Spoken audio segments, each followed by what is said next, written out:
Hello and welcome back. Today we are going to move on to our second and third of our senses, hearing and the sense of touch, talking about the transduction process involved with those two before finishing with smell and taste.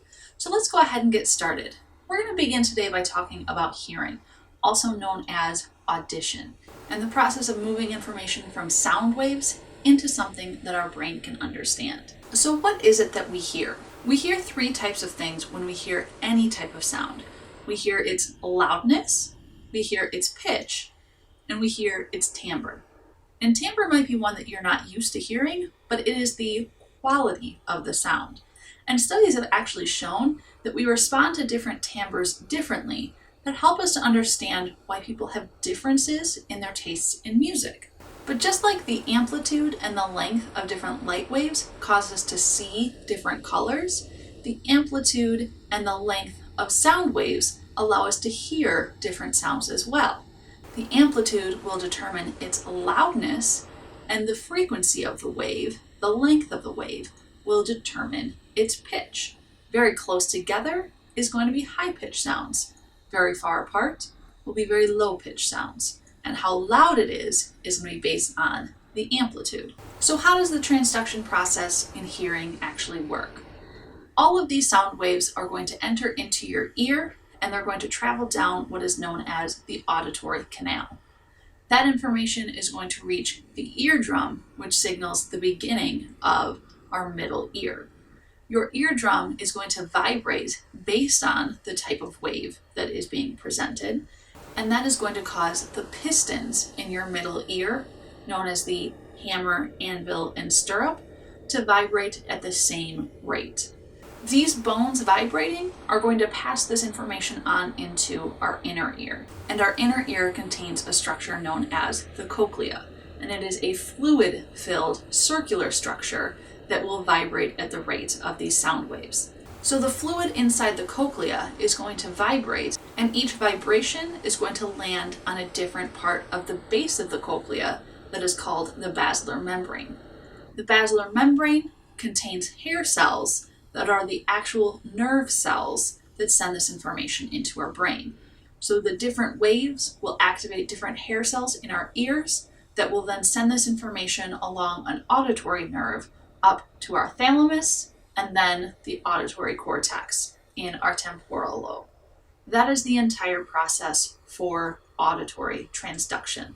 So different sounds are going to activate different hair cells, but why do we hear them as either louder or softer? And that has to do with how many hair cells are activated.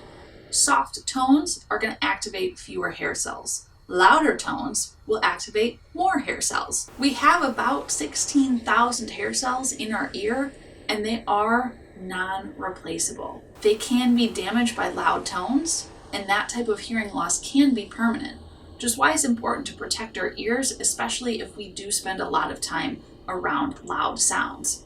To look at how we hear these sounds in greater detail, we need two different theories, called the place theory and the frequency theory. To understand why we hear different pitch sounds, we need the place theory.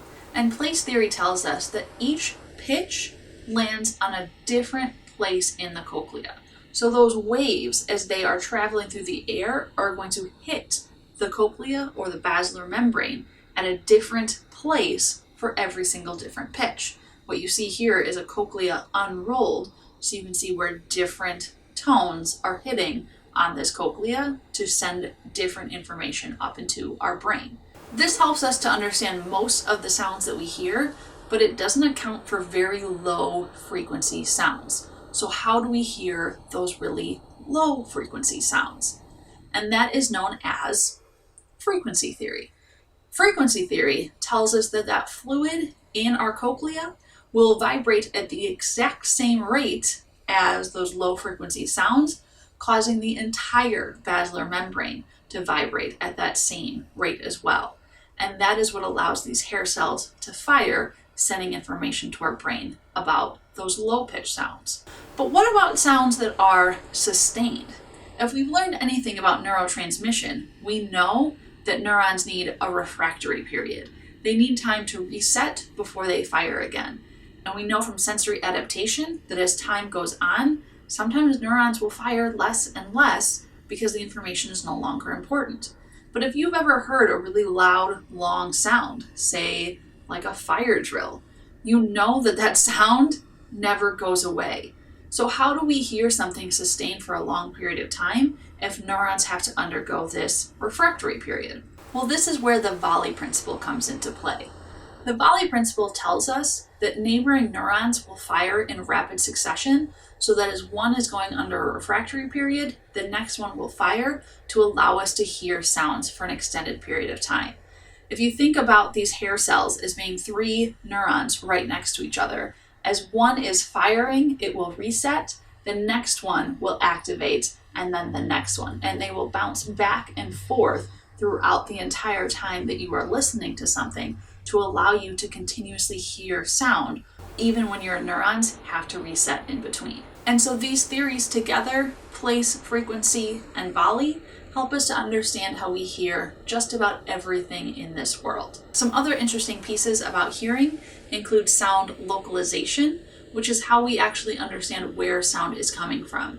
If you close your eyes, oftentimes you can still tell where sound is, perhaps a parent calling you from another room, or somebody talking on either your left or your right, because those sound waves are going to reach your 2 ears at slightly different times, and it allows us to orient ourselves to where that sound is actually taking place. What's even more interesting is that many people have what's known as a dominant ear, and so information directly above or behind us is sometimes hard to detect exactly where it's coming from, because one ear will receive that sound a little faster than the other. One final piece to note is if you don't like the way that your voice sounds on recordings, that makes sense, because what you hear and what other people hear when you're talking actually sounds a little bit different. There's actually 2 ways that we do hear. We hear sound conducted through the airwaves, and that's what others hear when they're listening to you, or what you hear when listening to your own voice played back. We also hear sound conducted through our bones, the bones in our face that vibrate when we are talking as well. So you might hear your own voice when you're talking sound maybe richer or deeper than it sounds when you play it back on a recording. It might sound thinner or airier because all you're hearing is the air conducted sound, not the bone conducted sound. So unfortunately, the way you actually sound to other people is how you sound on those recordings. And lastly, because hearing is such a complex process, there are multiple ways that deafness can also occur as well. There is conduction deafness, and that is damage to the eardrum or any of the pieces of our middle ear, and this is usually fixed by a hearing aid. Or there's sensorineural or nerve deafness, which is damage to cochlea, basilar membrane, or hair cells in our inner ear, and that could potentially be fixed by a cochlear implant. So now let's go ahead and finish up today by looking at our sense of touch. And our sense of touch has 4 different nerve senses in our skin. There is pressure, warmth, cold, and pain. And different skin sensations that we feel are going to be variations of these 4 senses. Stroking a pressure spot is what creates a tickle. Gentle stroking of a pain spot is what creates an itch. But this is a fairly easy transduction process. The hair and our skin are all connected to different receptors and different nerve endings. This information is going to go straight up into our thalamus and then to our sensory cortex in our brain. There's not a lot of transduction that needs to take place. But this will send information about temperature, pain, proprioception, orientation. Our vestibular sense and sense of balance comes from both our body and the semicircular canals in our ears. But all of this goes to our sensory cortex to help us make sense of our sense of touch. Now, there are some individual differences that we experience when it comes to things like pain. Our pain threshold, how much we need to experience before we experience pain, and our pain tolerance, how much we can endure, are all going to be different based on individuals. But there's also a very interesting theory that helps us understand how pain is sent to the brain called gate control theory. And it explains how we have different pathways to send pain information up into our brain. We have what are known as fast pathways and A fibers that send sharp pain information up into our brain, and we have slow or C fiber pathways that send information up into our brain, maybe longer lasting, achy type of pain that we might experience as well. And gate control theory tells us that our spinal cord actually contains a gate that can open and close these pathways to prevent information from being sent to our brain.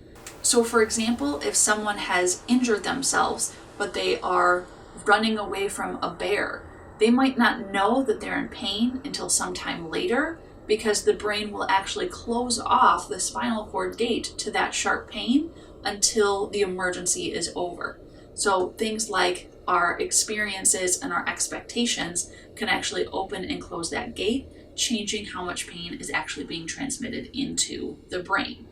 Now, other people disagree with this theory, and they say that what we call gate control theory is actually just endorphins, that our body's natural painkillers are going to prevent us from feeling pain in the moment, and when the endorphins wear off, then we'll feel the pain, that there's not a gate that is preventing this information from being sent.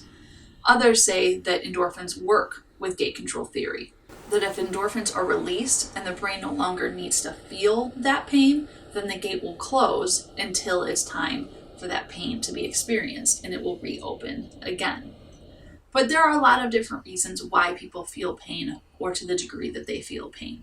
Expectations, as we mentioned before, play a big role. We know that the placebo effect can work in reducing pain, even when someone has not received a painkiller. The expectation that something should not hurt anymore can actually cause pain to stop. Personality can play a role in pain perception. Very uptight individuals might experience more pain. And mood. If we're in a bad mood, we experience pain more intensely than we do when we're in a good mood. So there's a lot of different factors involved in pain perception and what we feel. But that gives us a little bit of a look into our sense of touch and our sense of hearing. For our final sensation video, we will move on to smell and taste. Thank you so much for watching, and remember, be kind to your mind.